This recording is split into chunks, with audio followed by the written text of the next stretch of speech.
Hi, I'm Tom Wormsley. I'm a freelance environmental teacher and I'm going to talk to you today about COP26, the next international conference or meeting about climate change. I'm coming to you from a dwelling built into a bank, so we're underground right here, surrounded by woods, and with Sandy, who's a kestrel whose parents were injured in the wild. And I think it's important that we remember that this natural world around us is affected by climate change just as much as us. And so it's good to be reminded, keep that in mind while we're talking about the conference. Also, Sandy has telescopic vision, so it's very important to help us keep focused. I'm representing Wicked Weather Watch today. It's an amazing organisation that goes into primary schools teaching about climate change. They provided this poster for free, so you can get this poster in a download. I'll make sure you get it. By the way, when you print it, you could print it 3 by 3 and mount it on a notice board like that, or you can print the A4 sheets out and have them in a long string all the way down a corridor, 9 A4 sheets. So now we're going to do a deep dive into what COP26 is all about.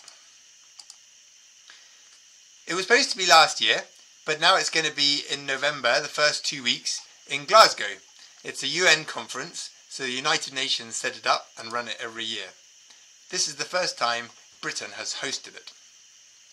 You'll notice in the graphics that the globe doesn't have any normal country boundaries. Can you make out any countries in those swirls?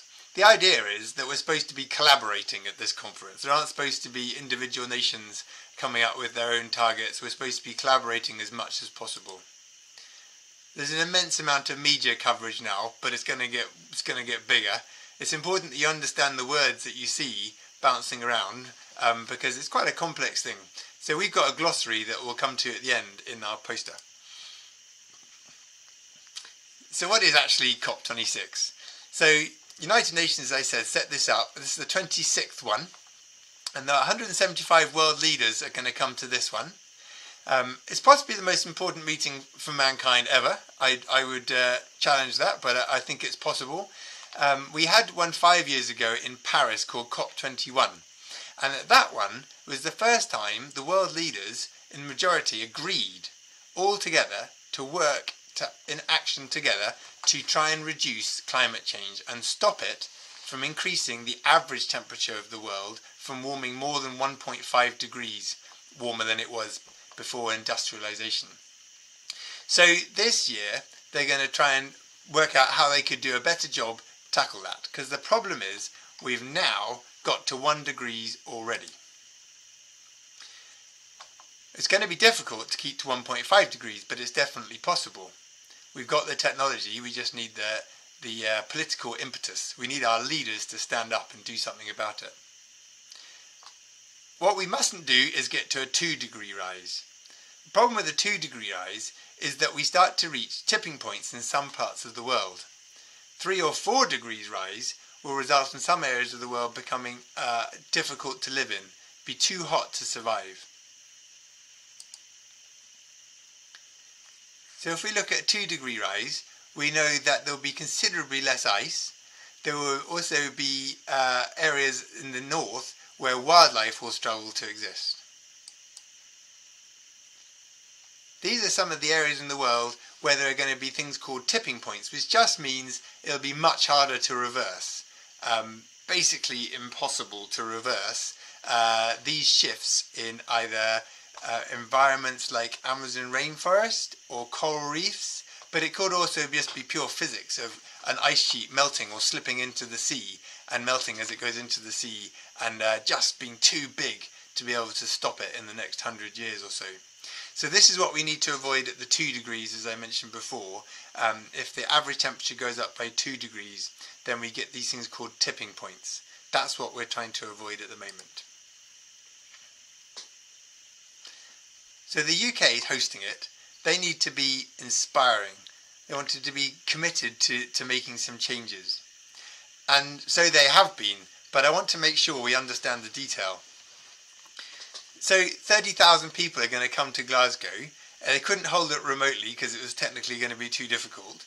But also, interestingly, the developing nations, which are often being hit hardest by the effects of climate change, insisted on it being face-to-face because they knew at that conference I mentioned just now in Paris, COP21, where they've made the first international agreement, that it was their voice that were standing up and literally shouting meant that they managed to keep the agreement to a 1.5 degree rise, not a 2 degree rise. So they want to be there face-to-face and do the same thing again. However, what I want to understand is that our government are not committed to long-term reduction in climate change. So what you'll hear is that they were the first country to put targets in law, which means we can take our own government to court if they don't stick to these targets. And now there's more countries who've done that, but we have the greatest target, the most impressive target. We're trying to reduce now carbon emissions by 78% by 2035. To do that, we have some interim targets. These are called Nationally Determined Contributions, or NDCs. See if you can remember that. NDCs, Nationally Determined Contributions. So contributing to the world's problem. So our interim target is by 2022, and you'll hear at the conference that Britain are on track to reduce our carbon footprint by the 37% that we're trying to by 2022.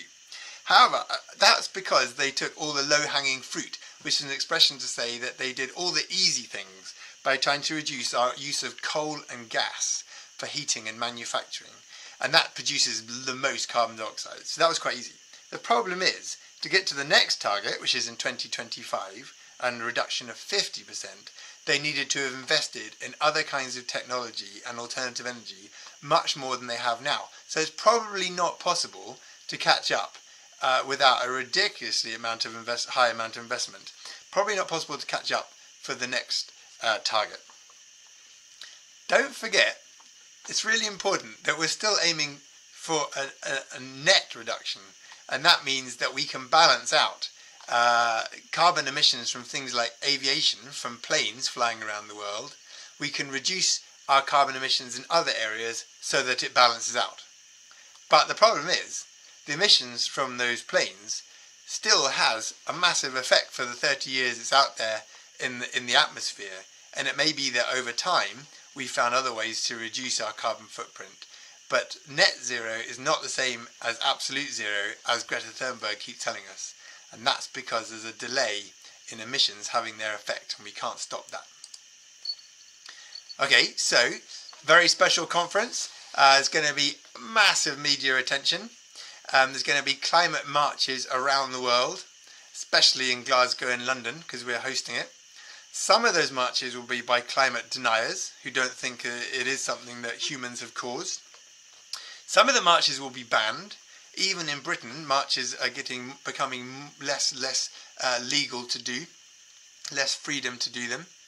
I also want you to know that there have already been conferences and thousands of hours of meetings building up to it. So there was a youth summit in Italy, which we're going to talk about, to build up to a pre-COP in Italy, where they were going to decide what to focus on. So here's some marches in Italy of some youth activists. So the Youth Summit, it was set up by UN, it was called Youth for Climate. Driving Ambition was their theme. And there were 400 people between the ages of 18 and 29 from 200 countries, and they met up in September. They did lots of training, and they did what looked like, to you and me, a normal international conference. So what they came up with is some great themes. These themes included youth driving ambition, getting national, local and multilateral connectivity, a sustainable recovery, so trying to make sure the changes we made were going to be sustainable and we're going to be reducing our carbon footprint, including nature-based solutions.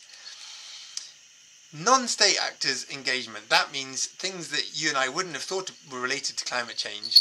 This youth group wanted to include everything, including food, entrepreneurship, sports, fashion, arts. So everything that we do in our lifestyles and in our work should be included in climate change discussions.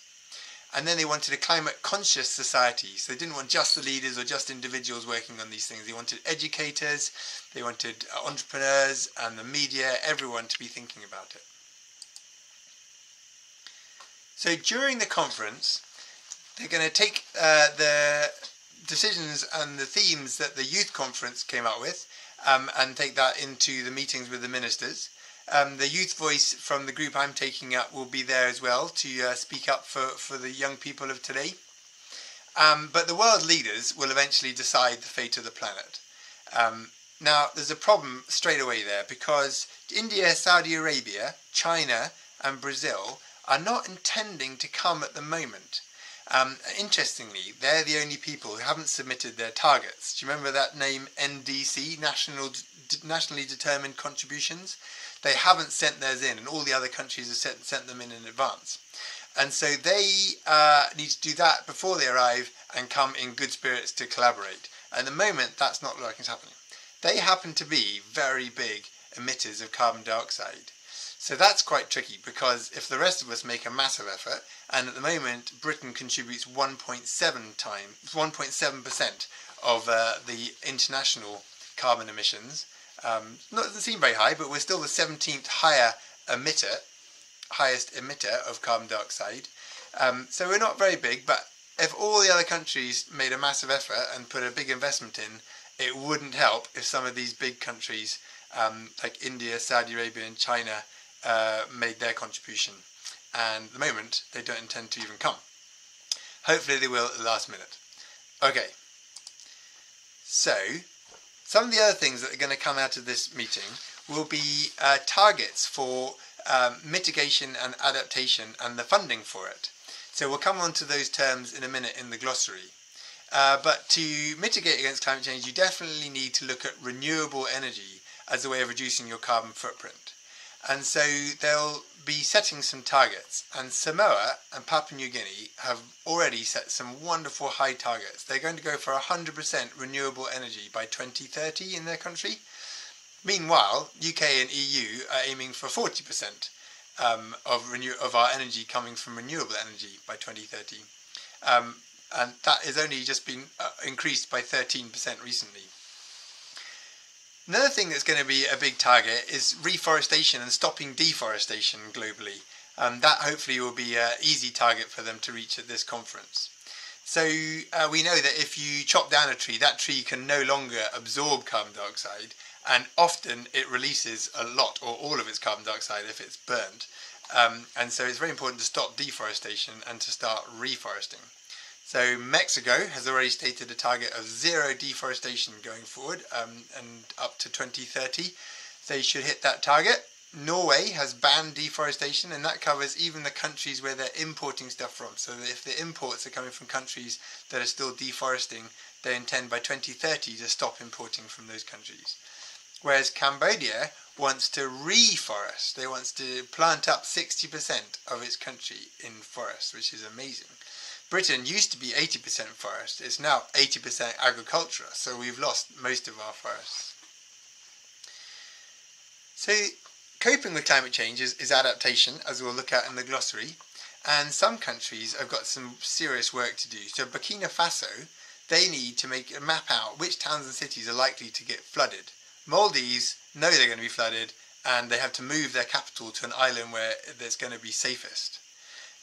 So one of the things that we need to make sure comes out of this is that the funding, which will be going to developing nations, will look after them much better than it has in the past, and will be split between this adaptation and mitigation.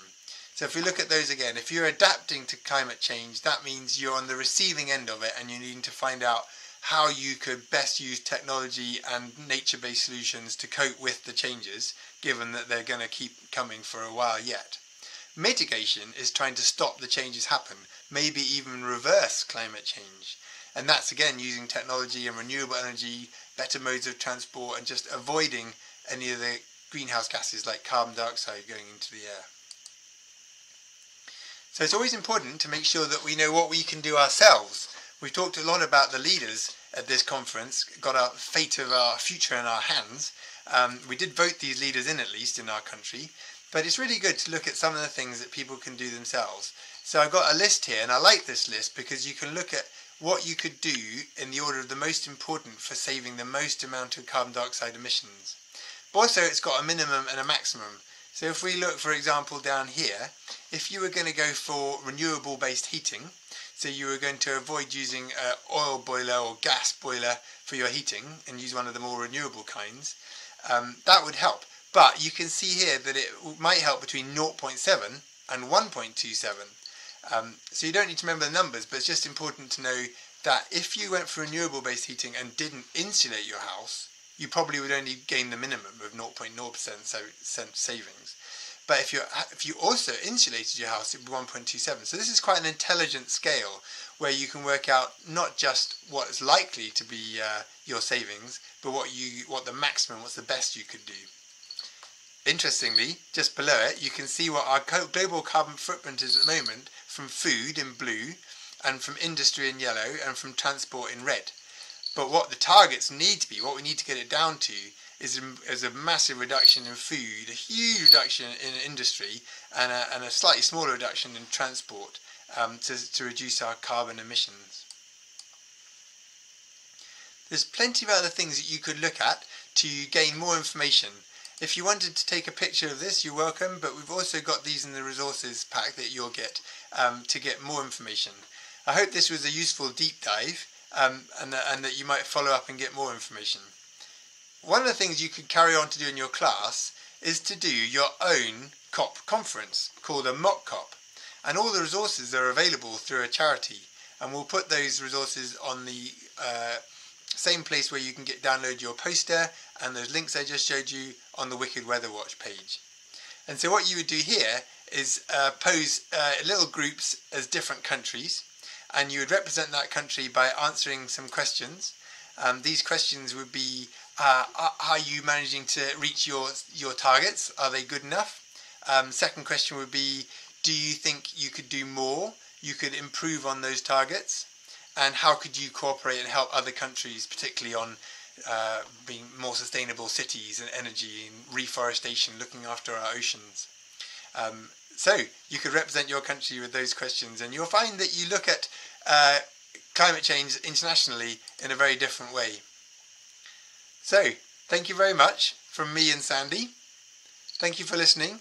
I hope we get to see you in school at some point, and I hope you have a very good rest of the day. Thank you very much.